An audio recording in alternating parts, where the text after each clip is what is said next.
আসসালামু আলাইকুম প্রিয় দর্শক, আমরা আজকে আরেকটা লাইভে চলে আসলাম আপনাদের সামনে। তো আজকে আমরা একটা গুরুত্বপূর্ণ বিষয় নিয়ে আলোচনা করব।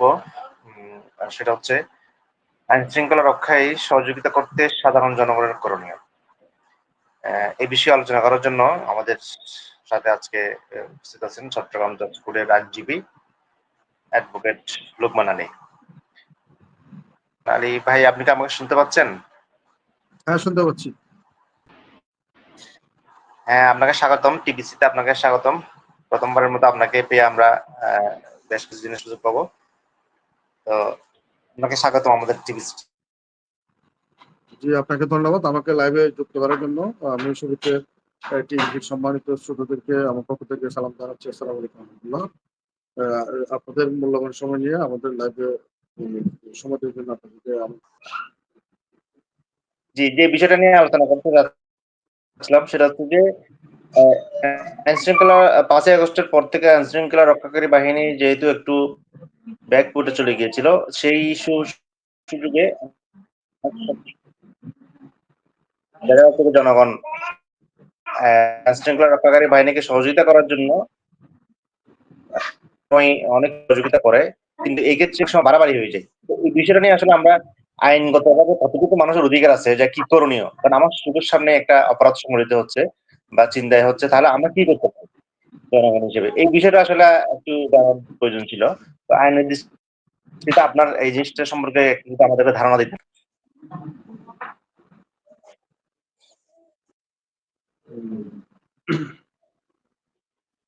আপনি আসলে খুব গুরুত্বপূর্ণ একটা পয়েন্ট তুলে ধরেছেন। বাংলাদেশের যে ফৌজদারি কার্যবিধি আছে, ফৌজদারি কার্যবিধির 54 ধারাতে বলা হচ্ছে আমলযোগ্য কোনো অপরাধ। যদি আমলযোগ্য কোনো অপরাধ সংঘটিত হয়, সেক্ষেত্রে যদি ওখানে পুলিশ প্রশাসন না থাকে, উপস্থিত না থাকে, তাহলে সাধারণ জনগণ যারা আছে ওরা চাইলে ওই অপরাধটা দমনের জন্য অপরাধীকে আটক করতে পারে। অপরাধীকে আটক করার পরবর্তীতে যে ওদের যে দায়িত্ব, মেন দায়িত্ব হচ্ছে নিকটস্থ থানা পুলিশ যারা আছে ওনাদেরকে অতি দ্রুত খবর দেয়া। ওখানে এই আটককৃত ব্যক্তিকে কোনো ধরনের প্রহার করা যাবে না, কোনো ধরনের মারধর করা যাবে না, আইন নিজের হাতে তুলে নিয়ে যাবে না। আটককৃত ব্যক্তিকে অতি দ্রুত নিকটস্থ থানায় সুপার্দ করতে হবে, অথবা নিকটস্থ থানার পুলিশকে কল করে ঘটনাস্থলে ডাকতে হবে। ঘটনাস্থলে আসার পরে পুলিশ আসবে। পুলিশ আসার পরে পুলিশ এই আসামির বিরুদ্ধে যথাযথ অ্যাকশন নিবে। এটা হচ্ছে পুলিশের কাজ। জনগণের কাজ হচ্ছে জাস্ট আটক করতে পারবে। যদি কোনো ধরনের অপরাধ করে হাতে নাতে ধরতে পারে, তাহলে সেক্ষেত্রে ওকে ধরে থানা পুলিশকে খবর দিতে হবে। থানা পুলিশকে খবর দিয়ে থানা পুলিশের হাতে অপরাধীকে সুপার্দ করতে হবে। এর বাইরে আর কোনো কাজ নেই। কোনো ধরনের মারধর করা যাবে না, কোনো ধরনের কোনো কিছু করা যাবে না, প্রহার করা যাবে না। যদি সেটা করে তাহলে আপনি একটা অপরাধকে দমন করার জন্য আপনি আর একটা অপরাধ সংগঠিত করছেন। তাহলে এখন যদিও আপনার কথা আমার দর্শক শুনতে পেয়েছে, কিন্তু আমি শুনতে পাইনি যদিও। মূল কথা যে জিনিসটা বলতে চাইছিলাম, তাহলে এখন জনগণের কিটা করণীয় আসলে এই ক্ষেত্রে আসলে কতটুকু সাপোর্ট দিতে পারে আইন শৃঙ্খলা বাহিনীকে, আমরা কিভাবে সাপোর্ট দিতে পারি? আইন শৃঙ্খলা বাহিনীকে সাপোর্ট দিতে পারেন। যেখানে আইন শৃঙ্খলা বাহিনী উপস্থিত থাকবে না কিন্তু অপরাধ সংগঠিত হচ্ছে, সেক্ষেত্রে আমরা যারা সাধারণ জনগণ আছি, আমরা ওই অপরাধকে দমনের জন্য ওই অপরাধীকে আটক করতে পারবো। অপরাধীকে আটক করার পরবর্তীতে যত দ্রুত সম্ভব আইন শৃঙ্খলা বাহিনীকে খবর দিতে হবে। আইন শৃঙ্খলা বাহিনী খবর দেওয়ার পরে আইন শৃঙ্খলা বাহিনী যখন ওখানে ঘটনাস্থলে আসবে, আমরা অপরাধীকে আইন শৃঙ্খলা বাহিনীর হাতে সুপার্দ করবো। কিন্তু অপরাধীকে আটক করার পরে যারা আটক করবেন, যারা উপস্থিত জনগণ থাকবেন, ওনারা ওখানে কোনো ধরনের প্রহার করা যাবে না, ওই অপরাধীকে কোনো ধরনের প্রহার করা যাবে না, কোনো ধরনের মারধর করা যাবে না। কেউ যদি মারধর করতেও চায় তাদেরকে বাধা প্রদান করতে হবে। কারণ এই অপরাধী অপরাধ করছে, ঠিক আছে, আপনি যদি অপরাধীকে আটক করার পরে অপরাধীকে যদি আপনি মারধর করেন, তাহলে আপনি নিজেও অপরাধ করেছেন। তো অপরাধীকে দমন করার জন্য আমি চাইলে একটা অপরাধ করতে পারি না। সেক্ষেত্রে আমার করণীয় হচ্ছে কি, ওই থানা পুলিশ যে নিকটস্থ থানা পুলিশ আছে, নিকটস্থ থানা পুলিশকে আমার ইনফর্ম করতে হবে। ইনফর্ম করার পরবর্তীতে থানা পুলিশ আসবে। থানা পুলিশ আসার পরে অপরাধীকে থানা পুলিশ ওনাদের হেফাজতে নিবেন। এর পরবর্তীতে থানা পুলিশ এই করণীয় যা আছে আইনগতভাবে যা যা করণীয় দরকার ওনারা তাই করবেন। আমার এখন আমার আমার আমার দুটো অবজারভেশন। ধরেন উৎসুক জনতাকে আসলে এক্ষেত্রে মানে কিভাবে উৎসুক জনতা একটা বিষয় যখন সামনে আসে, যখন দেখছে যে সে আসলে অপরাধী, তখন আসলে এই জিনিসটা তো খুব কঠিন হয়ে পড়ে। এখন সেক্ষেত্রে এই জিনিসটা কিভাবে হ্যান্ডেল করা যায়? আমি জানি না আপনি কখনো এরকম কিছু করছেন কিনা? মানে ধরেন দেখতেছি যে একজন মোবাইল চুরিকে ধরতে পারছে। এখন আসলে থামানো তো পুরো সুযোগ না জনতাকে। এখন এই ক্ষেত্রে আসলে আইনটা মানে কিভাবে প্রয়োগ করা যায়? আসলে এই যেটা সিস্টেম সেটা হচ্ছে কি, একজন অপরাধীকে আপনি আসামি বলতে পারবেন না যতক্ষণ পর্যন্ত মাননীয় আদালত থেকে ওকে এই দোষী সাব্যস্ত করা না হয়। দোষী সাব্যস্ত করার পরে আপনি তাকে আসামি বলতে পারবেন। যতক্ষণ পর্যন্ত সে দোষী সাব্যস্ত হবে না ততক্ষণ পর্যন্ত আপনি তাকে অভিযুক্ত হিসেবে সম্বোধন করতে হবে। তো তাকে আটক করার পরে হয়তো সাময়িকভাবে ওকে আটক রাখা হয়, জেল হাজতে আটক রাখা হয়। তবে যদি কোর্টের কাছে মনে হয় যে সে কখনো পলাতক হবে না, বা সে জামিন পাওয়ার পরে পুনরায় ওই ধরনের কোনো অপরাধ করবে না, তাহলে সেক্ষেত্রে ওকে জামিন দিতে পারে। জামিন দেওয়ার পরবর্তীতে মামলাটা চলমান থাকবে। মামলাটা তদন্ত হবে, তদন্ত হওয়ার পরে চার্জশিট দিবে। চার্জশিট দেওয়ার পরে হচ্ছে আপনার চার্জ গঠন হবে। চার্জ গঠনের পরবর্তীতে হচ্ছে সাক্ষী নিবে। এই যে ঘটনাস্থলে যারা সাক্ষী ছিল সাক্ষীদের থেকে সাক্ষী নিবে। সাক্ষী নেওয়ার পরে যদি অভিযোগটা প্রমাণিত হয় যে আসলে ওই লোকটা অপরাধটা করছে, তখন মাননীয় আদালত ওই আসামিকে শাস্তি প্রদান করতে পারে। কিন্তু এর আগে মাননীয় আদালত কখনো শাস্তি প্রদান করে না, তবে সাময়িকভাবে আটক রাখে। সাময়িকভাবে আটক রাখার পরে যদি ওর পর্যাপ্ত আচ্ছা, হাজতবাস হয় আচ্ছা সেক্ষেত্রে তাহলে তাকে জামিনে মুক্তি দিতে তাহলে পারে। একদম ঠিক আছে। তো আমরা বুঝলাম যে জিনিসটা এভাবে করে আইনিভাবে যেতে হবে। এখন ধরেন আমরা তাহলে সামাজিক যে একটা আপনার অপরাধ প্রবণতা যেটা সৃষ্টি আছে, এটাকে আমরা যদি সাময়িকভাবে একটা জনসচেতনতা তৈরি করে স্টপ করতে চাই, তাহলে সেক্ষেত্রে ধরেন রাজনৈতিক নেতাদের করণীয়টা কি হবে? বা সাধারণ জনগণদের করণীয়টা কি হবে? মানে ওরা কিভাবে, হ্যাঁ স্পেসিফিক কোনো কিছু নিয়ে বলতেছি না আমি। ধরেন এমন বলতেছি না যে একজনকে দোষী, বিষয়টা এরকম না। কিন্তু সার্বিকভাবে যদি আমি দেখলাম যে আমার এলাকায় চাঁদাবাজি বেড়ে গেছে বা মোবাইল ছিনতাই বেড়ে গেছে, ওদের বিরুদ্ধে আমি আসলে কিভাবে সামাজিক প্রতিরোধটা করতে পারি আইনিভাবে? কারণ আমি তো চাইলে সবাইকে ধরে মার দিতে পারি না। আসলে কিন্তু আবার যে তাদেরকে ভয় দেখানোটাও তো আমাদের উচিত। আসলে তাদেরকে যে ভয় যে দেখানোটা অপরাধ করবে তার নাহলে জন্য তারা ভয় পাবে না। তারা পুলিশকে অনেক সময় ভয় পায় না, কারণ তারা জানে যে আইনের ফাঁক ফোকর দিয়ে বের হয়ে যেতে পারবে।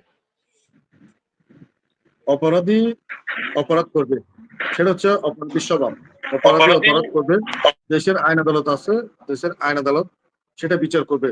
তবে আমি যখন দেখবো যে আমার এলাকায় কোনো অপরাধ হচ্ছে, চাঁদাবাজি হচ্ছে, চুরি হচ্ছে, ডাকাতি হচ্ছে, সেক্ষেত্রে আমার করণীয় হচ্ছে কি, আইন শৃঙ্খলা বাহিনীকে সাথে নিয়ে অপরাধটা দমন করার ব্যবস্থা করা।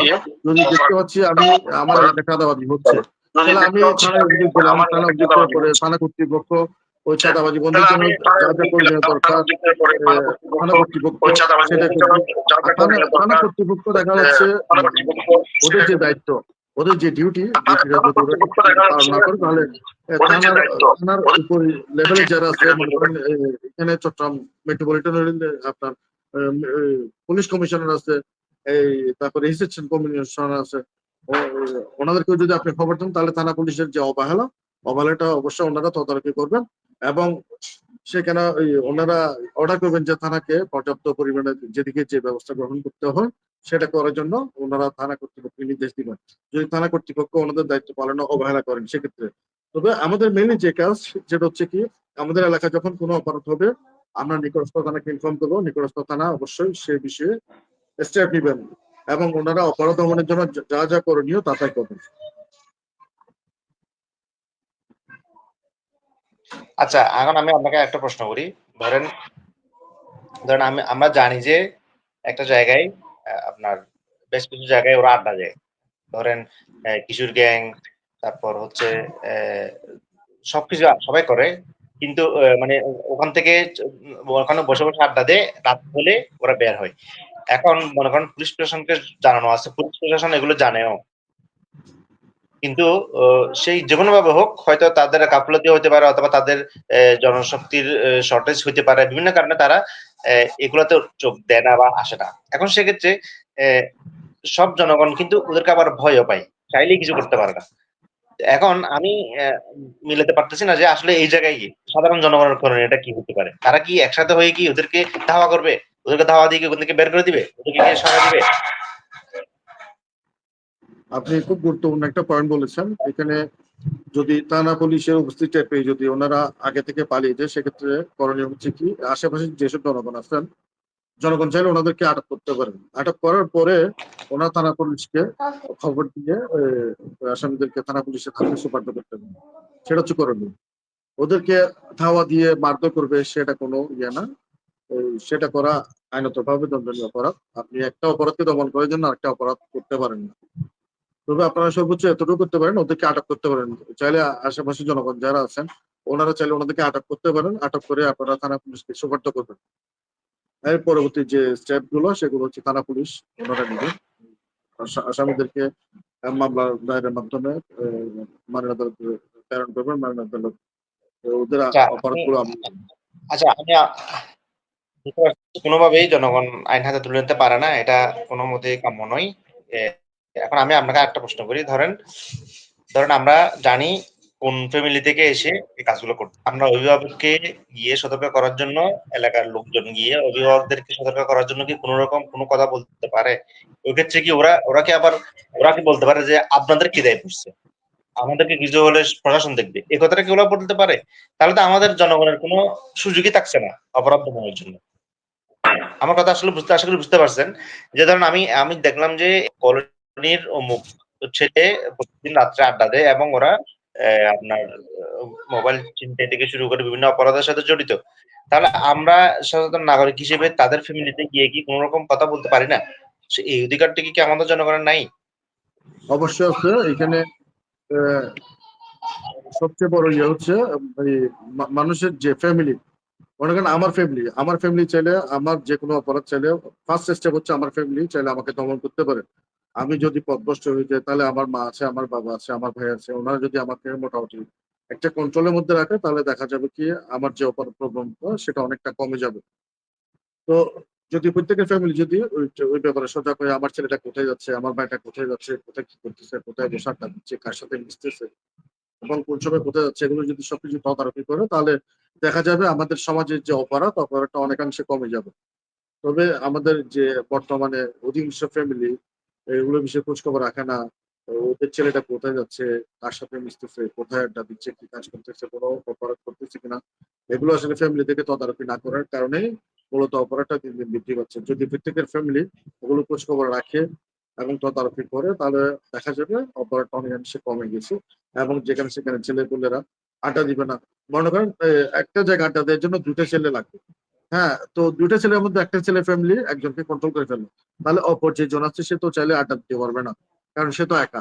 ওই হিসেবে যদি আমরা সজাগ হই তাহলে দেখা যাবে এই এই যে অহেতুক আড্ডা দেয়া, রাস্তার মধ্যে বসে আড্ডা দেয়া, বিভিন্ন ধরনের জুয়া খেলা, বিভিন্ন আপনি ধরনের অপরাধ করা, এগুলো অনেকাংশে কমে যাবে। ভালো একটা পয়েন্ট নিয়ে আসছেন। দুজন থেকে যখন একজন যখন আহ, ভালো থাকবে তখন আরেকজন চাইলেই আড্ডা দিতে পারবে না। কথাটা খুব ভালো বলছেন। তো এখন কিন্তু আলটিমেটলি তো আপনার ধরেন যে শহর এলাকায় যেগুলো যেগুলো আছে ওখানে তো আসলে কন্ট্রোলিং এর কোনো সুযোগ নেই। এখন এটা আমাদের জন্য আসলে একটা বড় ধরনের থ্রেট হয়ে গেল না?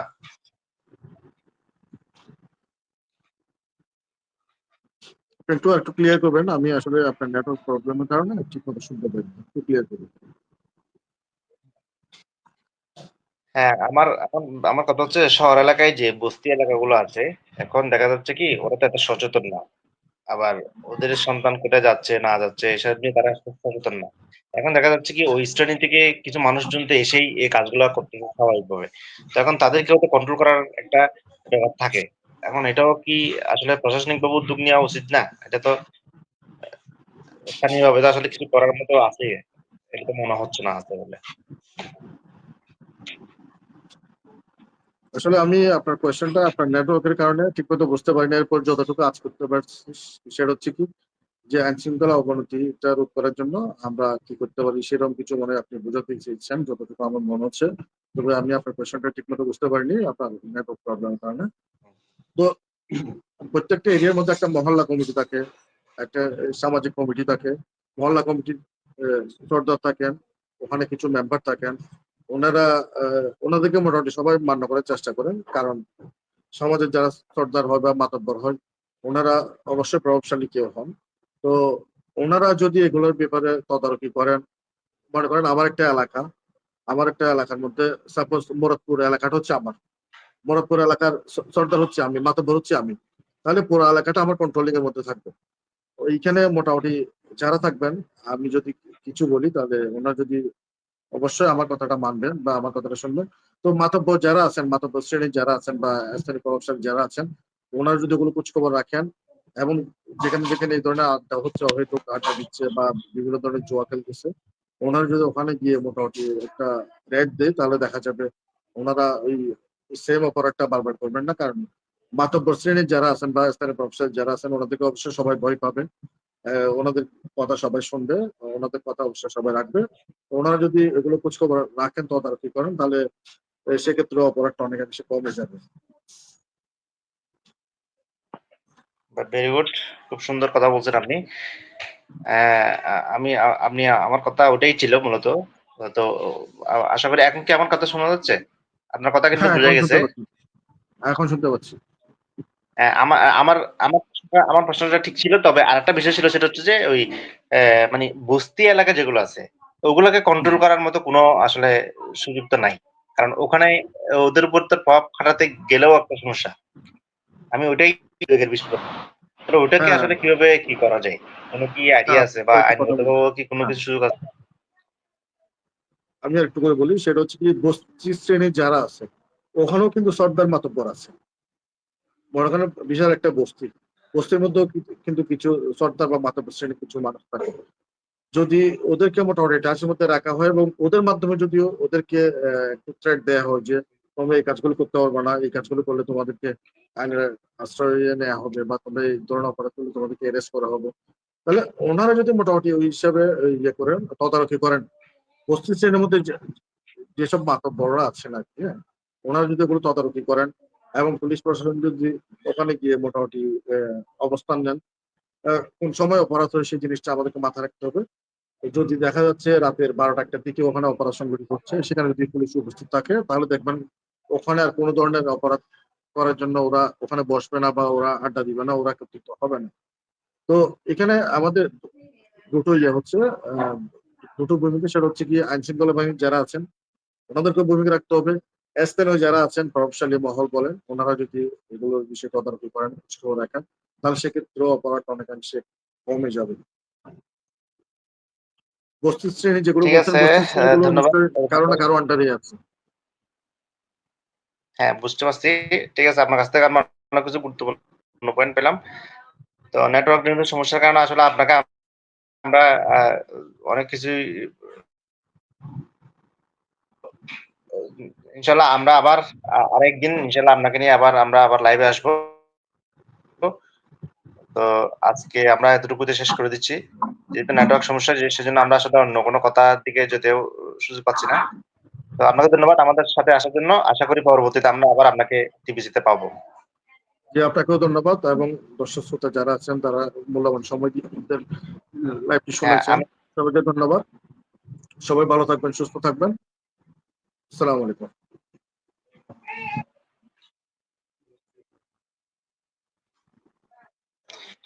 ধন্যবাদ অ্যাডভোকেট লুকমান ভাই। হ্যাঁ, আমরা পরবর্তীতে আবার অন্য কোনো বিষয় নিয়ে সবসময় হাজির হব।